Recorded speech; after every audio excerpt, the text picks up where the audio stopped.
Hello and welcome to the Tavern Chat podcast. I'm your host, Eric Tenkar, your bartender in the OSR, your main proprietor of the Tenkar's Tavern blog. And we are getting closer and closer to episode 365, which would be the end, I guess, of season one. And I guess episode 366 really should be season two, episode one. Is that how we're going to do it? I don't know. Maybe. We'll see. It's going to be interesting. Might have to do some math. Shit. Who the fuck wants to do math? In any case, two things on the agenda today. Frog God Games announced a contest. Now, before I tell you what the contest is, and trust me, it's not that hard to do. It's something that any of you should be able to do. First prize, 400 frog bucks. It's $400 in store credit. That's print or PDF. Well, if you buy print, you're getting the PDF for free. So yes, $400. Second prize, 100 frog bucks, $100 in Frog God Games store credit. It started May 7th. Which, I say May 7th? Well, look at that. Yes, it is. It started this evening. It ends May 31st, 11 p.m. Pacific Standard Time. Basically, you've got 24 days to get your act together. Now, what do you have to do to get your hands on this money? Here's the quote. We want to hear from our fans. Pick your favorite Frog God game product and tell us why you like it so much in either video, blog, or podcast format. Enter as many times as you like. So if you want to do, I guess, reviews of every Frog God product you own, feel free to do so. You will have a good time. And you increase your chances of winning.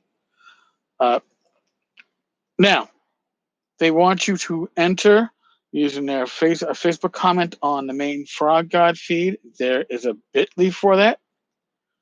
And it's bit.ly/2 capital W. Don't know why it's capital, but hey.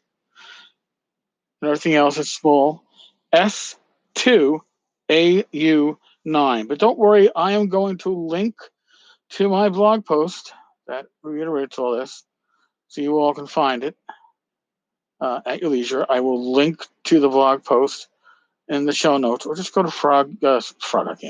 Just go to tankarstavern.com and look up today's post. Now, what's going on in the background? You hear all these ding, dings, right? Well, there is something going on in the background. And let's see if I can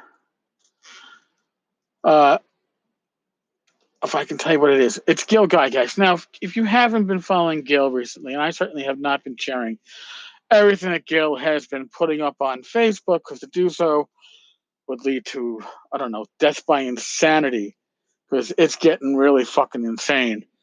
But she's been pretty much ranting and raving about Tom DeSanto and somebody being dropped off in front of her house and looking in her window and stuff like that. So she's been also linking a lot of videos. Also, very interesting, I think, is that she has been likening herself and Gary to John Lennon and Yoko Ono. I find that very interesting because Yoko Ono led to the breakup of the Beatles.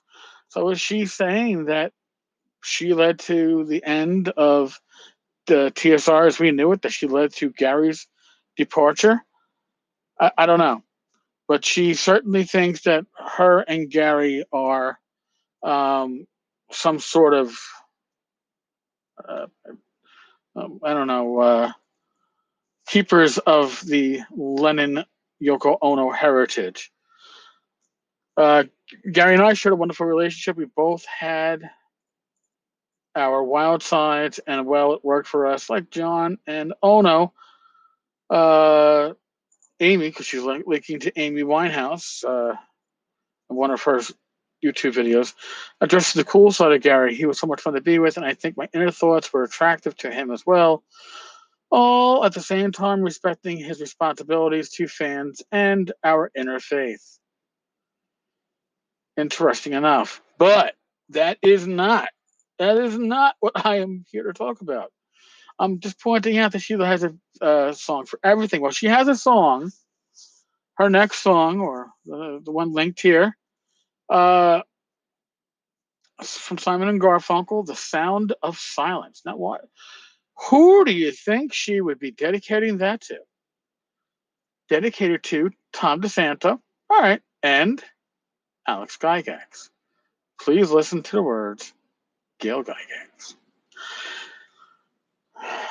Now, we can really dig into that one. We can make a lot of guesses under assumptions, but she is putting Tom DeSanto and her son, Alex, in the same sentence together and saying basically they should listen to The Sound of Silence from Simon and Garfunkel.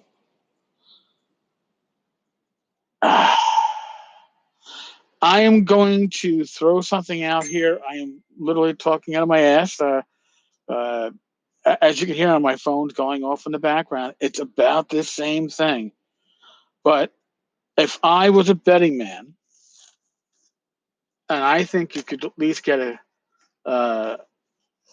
even odds that Alex and his mother are not talking at the moment. Now, I'm not just basing it on that. It has been pointed out to me that Alex and Gail are not friends on Facebook.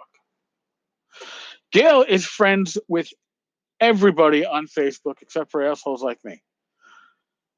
For her not to be a friend on Facebook with Alex sounds to me like Alex is trying to distance himself a bit from his mother at this time.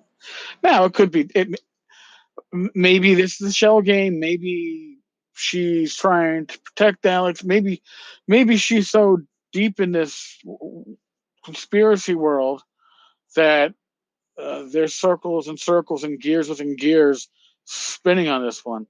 But I think the most likely, again, talking out of my ass, it's an educated guess, nothing more, is that Alex is distancing himself from Gail. And that's not a good sign for Gail.